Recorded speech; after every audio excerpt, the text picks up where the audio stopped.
गन्नू भैया का बैंक। गणेश नगर में रहने वाले गन्नू भैया स्वभाव के बड़े ही दयालु थे। उनसे किसी का भी दुख देखा नहीं जाता था। एक दिन वो मोहल्ले से गुजर रहे होते हैं कि तभी वो दो आदमियों की बातें सुनते हैं। क्या हुआ रमेश?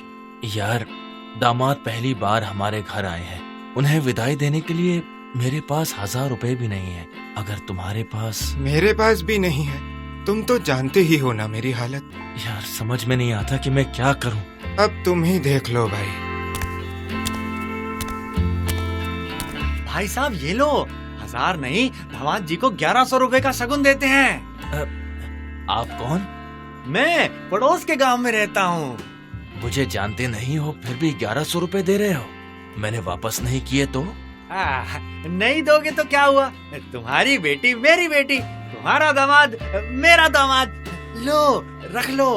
अरे नहीं, मैं तो दिनेश से इसलिए मांग रहा था कि इसे 2-4 महीने बाद भी दे दूंगा तो चलेगा, पर आपको कैसे चुका पाऊंगा? मैं तो हाट पर रेडी लगाता हूँ। रेडी पर तो रोज की कमाई होती है।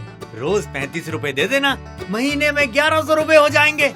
बहुत ही आसान है। लो, अभी दामाद को जाकर शगुन देकर खुशी मनाओ। कुछ दिनों बाद रमेश की मुलाकात फिर दिनेश से होती है। दिनेश को उदास देख रमेश पूछता है, क्या हुआ दिनेश? आज तुम काफी उदास दिखाई दे रहे हो। यार, उस दिन वाली तुम्हारी स्थिति आज मेरी है। मुझे भी 1000 रुपए की जरूरत थी।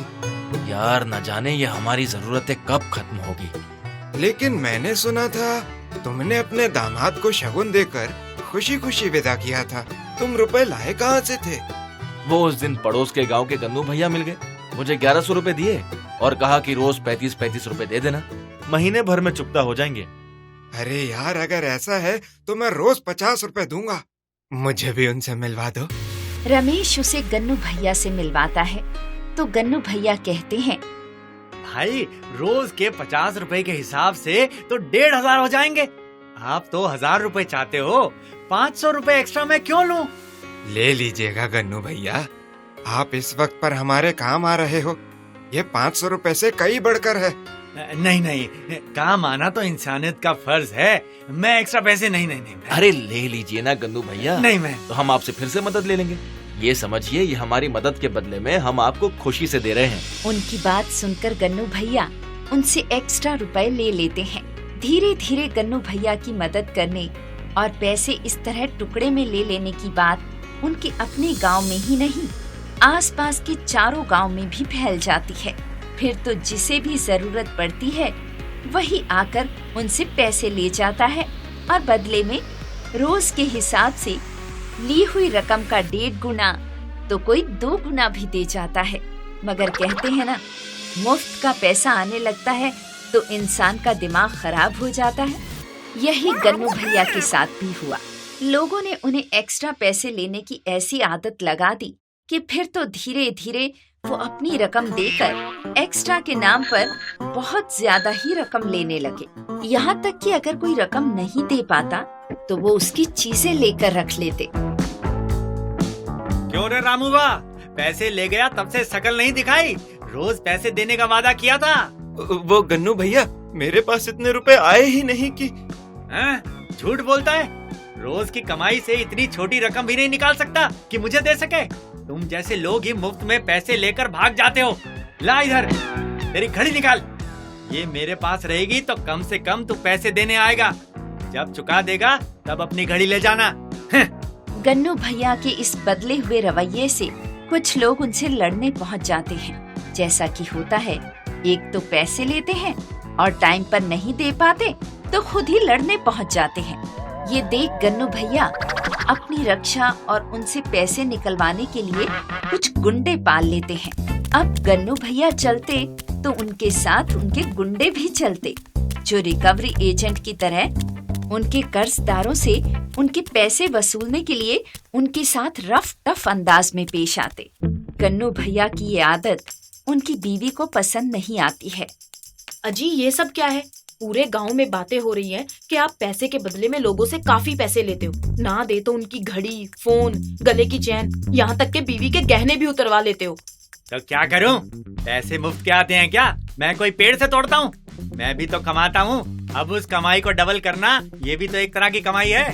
हाँ, पर गुंडागर्दी करके कुछ गुंडे भी पाल रखे हैं, मैंने सुना है। तो क्या मैं सबसे लड़ूं?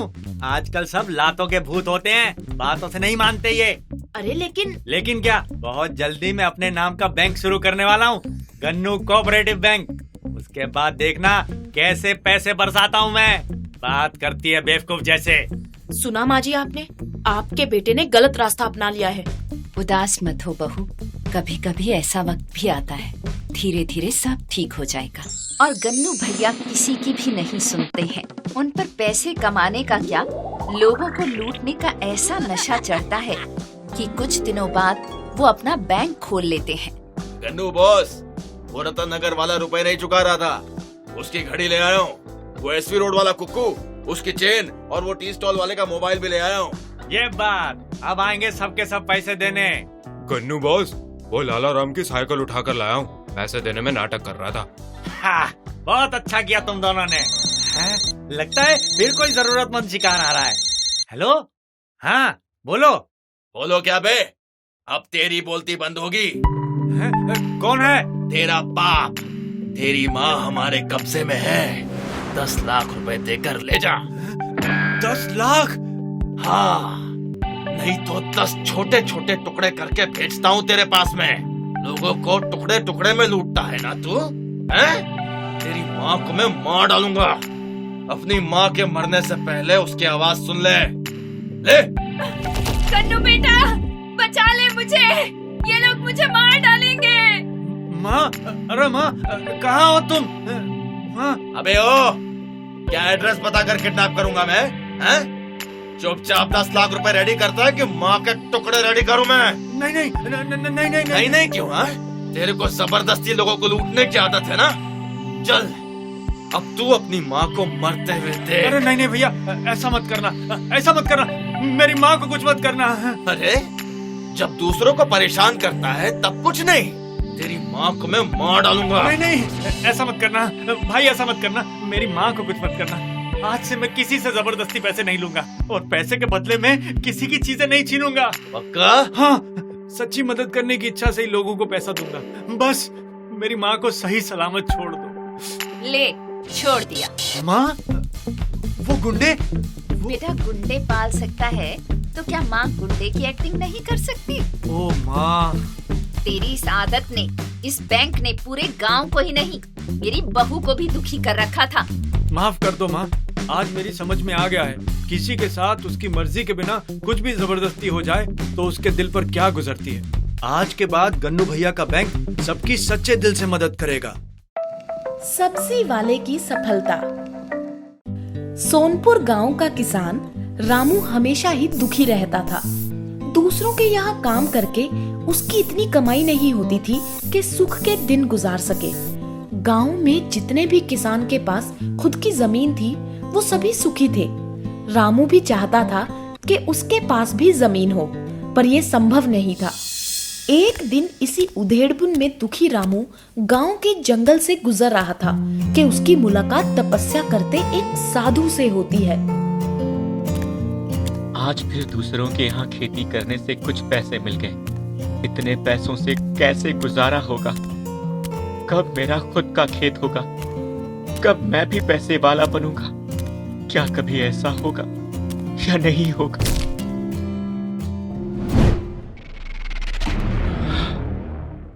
क्या हुआ बालक, तुम गिर कैसे पड़े?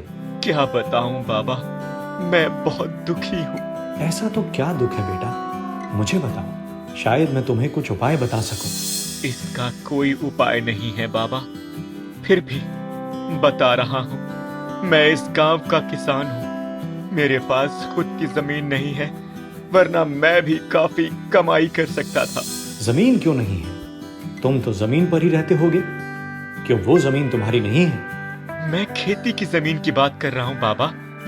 मेरे पास तो सिर्फ एक घर है और घर के बाहर एक आंगन है, बस। बेटा, जमीन तो जमीन होती है, वो घर की हो या खेती की। और तुम्हारे पास तो घर के बाहर एक आंगन भी है ना, तो उसे खेती की जमीन समझकर उसमें खेती करो। अरे, उतने छोटे से आंगन की जमीन से क्या होगा बाबा? तुम उसमें करो तो सही, सब होगा।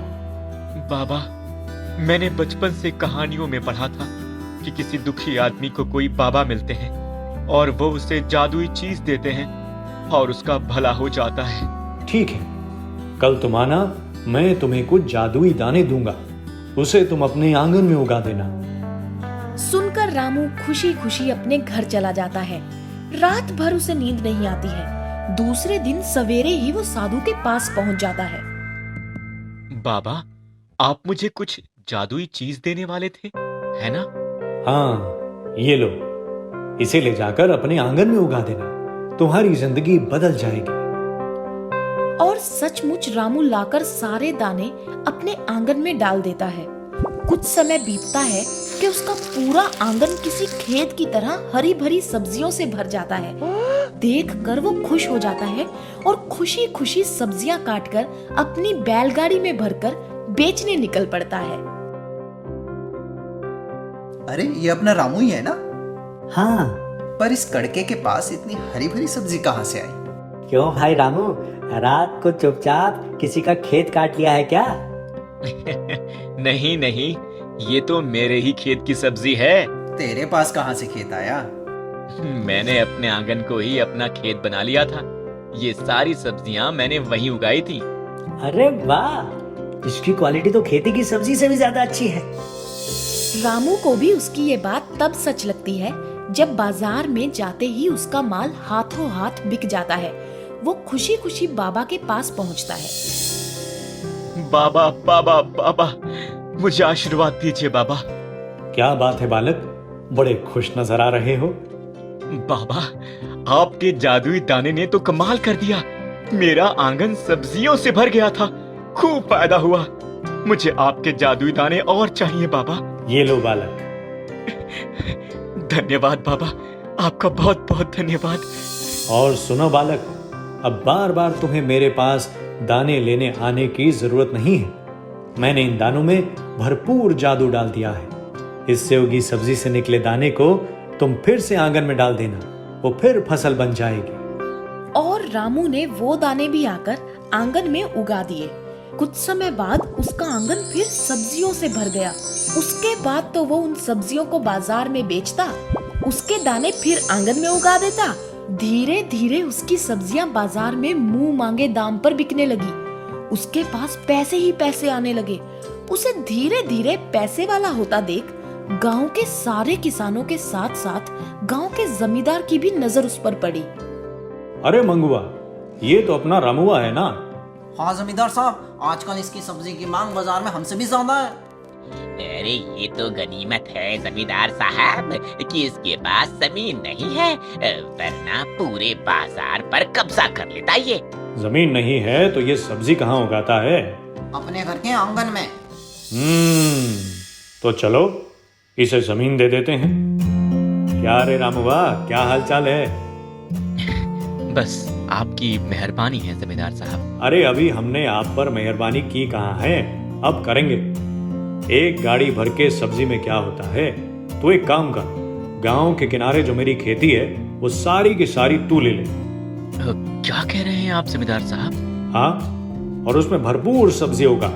मेहनत तुम्हारी, जमीन हमारी, जो भी कमाई होगी आधी आधी। रामू का तो बरसों से सपना था उसके पास खूब जमीन हो, वो उस पर खूब खेती करे। आज जमींदार की वजह से उसका सपना पूरा हुआ और वो उस पर दिन दूनी रात चौगनी मेहनत करता गया, सब्जियां उगाता गया और धीरे धीरे उसकी सब्जी की इतनी मांग हो गई कि अब वो बाजार नहीं जाता था। बाजार के लोग उससे सब्जी खरीदने गांव आते थे। अब वो रामू नहीं, रामू सेठ कहलाने लगा था। उसके पास गांव के किसान तो क्या, जमींदार से भी ज्यादा पैसा हो गया था। बाबा बाबा, ये लीजिए, मैं आपका आशीर्वाद लेने आया हूँ बाबा। मेरा आशीर्वाद सदा तुम्हारे साथ है बालक। ये क्या है? ये रुपए हैं बाबा। इनका मैं क्या करूंगा? जैसे मैंने आपके जादुई दाने से इतनी फसल उगाई, वैसे ही आप भी मेरे रुपयों से। कौन से जादुई दाने? अरे वही जो आपने मुझे 2 बार सब्जी उगाने के लिए दिए थे बाबा। वो कोई जादुई दाने नहीं थे बालक। फिर उसमें से सब्जियां कैसे उगी? जैसे दूसरों के खेत में उगती है, या जैसे 2 बार के बाद मैंने तुम्हें जादुई दाने नहीं दिए, फिर भी तुम्हारी खेती में सब्जियां उगती रही। पर दूसरी बार तो आपने ही कहा था कि अब तुम्हें आने की जरूरत नहीं है। मैंने इन दानों में भरपूर जादू डाल दिया है।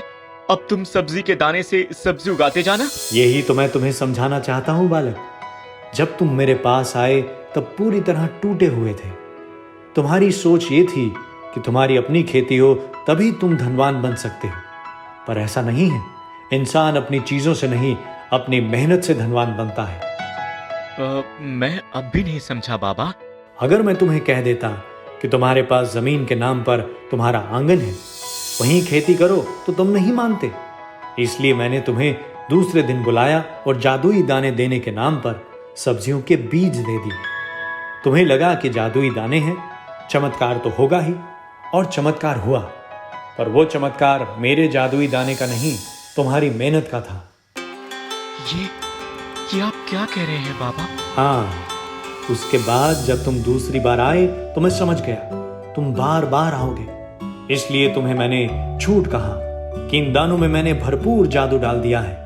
अब तुम बस इससे उगी सब्जी के दाने से और सब्जी उगाते जाओ। और तुम वैसा ही करते गए, अपनी मेहनत में खो गए। और आज देखो, तुम एक मामूली किसान रामू नहीं, सफल सब्जी वाले रामू सेठ बन गए। अगर तुमने अपने आंगन में काम ना शुरू किया होता तो किसी का भी ध्यान तुम पर न जाता। फिर जमींदार तुम्हें कभी जमीन नहीं देता। एक बात याद रखना बालक, इस दुनिया में काम करने वालों का काम देखकर ही लोग उन्हें काम देते हैं। बस जरूरत है कैसे भी काम की शुरुआत करने की।